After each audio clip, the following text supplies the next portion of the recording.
नमस्कार सर्वांना. सर्वप्रथम श्री स्वामी समर्थ. बोर नाहनं यावर्षी 2025 बोर नाहनं आपण कधीपर्यंत करू शकतो? तर 4 फेब्रुवारी म्हणजेच रथसप्तमीपर्यंत आपण बोर नाहनं करू शकतो. आता काहींनी किंक्रांती दिवशीच केलं असेल, जसं की मकर संक्रांत झाल्यावर दुसऱ्या दिवशी किंक्रांती येते, तर त्या दिवशी करतात. काही जण शुभ मानतात तर काही जण अशुभ, पण त्या दिवशी करतात. तर आहे ना, तुम्ही इतर दिवशी मकर संक्रांत झाल्याच्या नंतर कधीही आपण बोर नाणं करू शकतो. तर आहे ना, त्यासोबत त्याच्यासाठी कुठला शुभ मुहूर्त असं वगैरे काय आहे का? बऱ्याच अशा शंका आहेत. तर आहे ना, त्याच्यासाठी शुभ मुहूर्त असं काही नसतं. आपण मकर संक्रांती झाल्याच्या नंतर त्याच्या दुसऱ्या दिवशीपासून म्हणजे रथसप्तमीपर्यंत आपण जे लहान मुलांचं बोर नाणं आहे ते करू शकतो. आता बोर नाणं कसे करावे, बोर नाणं कधी करावे, किती वर्षापर्यंतच्या बाळाचे बोर नाणं करावे, बोर नाहण्यासाठी लागणारे साहित्य याबद्दलची सविस्तर माहिती आपण आजच्या या व्हिडिओमध्ये पाहणार आहोत. त्यामुळे आजचा जो व्हिडिओ आहे तो शेवटपर्यंत नक्की बघा. व्हिडिओ आवडल्यास लाईक, शेअर आणि चॅनेलला सबस्क्राईब करा. बोर नाहणं कसे करावे? बोर नाहणं करताना आपल्याला जे काही साहित्य आहे, जसे की बोर असेल, ऊस असेल, तिळाचे दागिने असतील, त्यासोबत काळे वस्त्र असतील, आपण म्हणजे फ्रॉक असेल, कुर्ता असेल, मुलगा असेल तर कुर्ता, मुलगी असेल तर फ्रॉक. तर काळ्या रंगाचे जे वस्त्र आहेत ते त्यांना घालायचे आहेत. तसेच जे हलव्याचे दागिने आहेत, जे तिळाचे आहेत, ते आपण घरीही बनवू शकतो किंवा विकतसुद्धा आणू शकतो. ते त्यांना घालायचे आहेत. आवडेल त्याप्रमाणे छान असं भिंतीवरती डेकोरेशन, रांगोळी असं काढायचं आहे आणि आपल्या बाळाला छान नटवायचं आहे. तर आहे ना, याचं जे वय असतं ते 5 वर्षापर्यंतच्या बालकांना हे आपण करू शकतो. जे बोर नाहण्याचा जो कार्यक्रम आहे तो करू शकतो. अगदी पहिल्या वर्षी काय होतं, कधी-कधी अगदी बाळ 2-3 महिन्याचं असू शकतं किंवा नाही जमत आहे 6 महिन्याच्या आतील बाळाला, त्यांना बसताही येत नसतं, ते खूप छोटे असतात.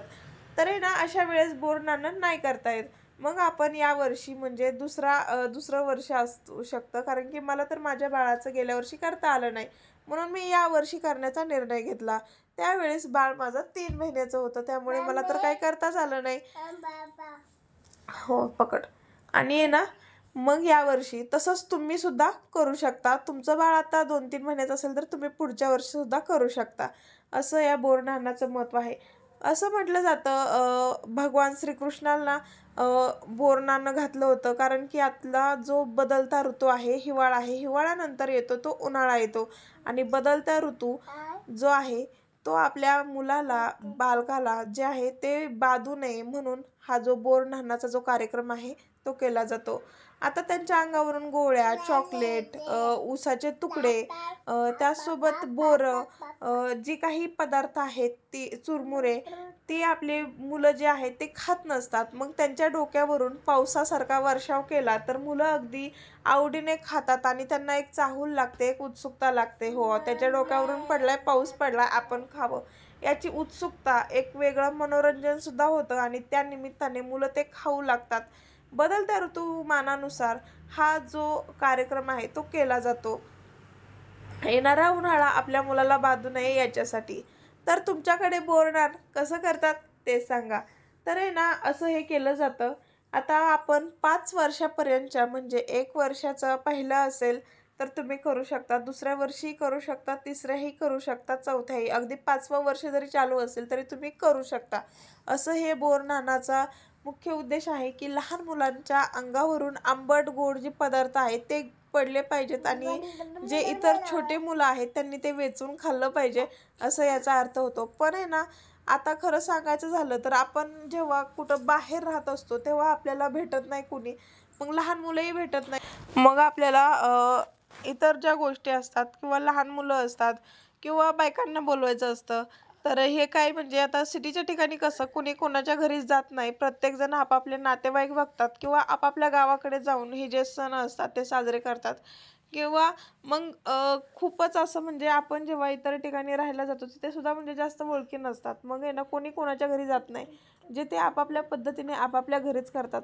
तसंच तुम्हीही करू शकता. काय फक्त मुख्य उद्देश हाच आहे की आपल्या बाळाला जो येणारा उन्हाळा आहे तो बाधू नये. बदलत्या ऋतुमानानुसार जो आपण हे जे काही कार्यक्रम करतो, शिशूला आपल्या पुढचा त्रास होऊ नये म्हणून, तर फक्त त्यांच्या अंगावरून हे जे पदार्थ आहेत ते पडले पाहिजेत, याला महत्त्व आहे. आता वेचण्यासाठी मुलं असायला हवे होते किंवा असले तर खरंच खूप चांगलं आहे, पण नसेल तर काही हरकत नाही. आपणच ते उचलू शकतो किंवा आपल्या बाळाला सुद्धा घ्यायला सांगू शकतो.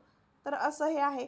आता तुम्हाला छान असे फोटोज व्हिडिओज करायचे असतील तर तुम्ही छान असं डेकोरेशन करू शकता. अगदी साध्या पद्धतीने सुद्धा तुम्ही करू शकता. असं हे बोरनानाचा कार्यक्रम आहे.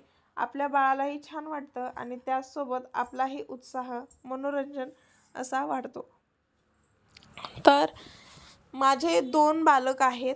5 वर्षाच्या आतील वेदिका आणि आत्ता 1 वर्षाचा झालाय माझा गोलू. तर मला या दोघांचेही करायचे आहेत आणि दोघांचे बोरनाणं मी एकत्रच करणार आहे. तुमचं बाळ किती वर्षाचं आहे आणि तुम्ही तुमच्या बाळाचं बोरनाण केलं का? नसेल केलं तर येत्या रथसप्तमीपर्यंत तुम्ही त्याचे बोरनाण करू शकता. बदलत्या ऋतुमानानुसार हा कार्यक्रम करणं खरंच खूप गरजेचं आहे.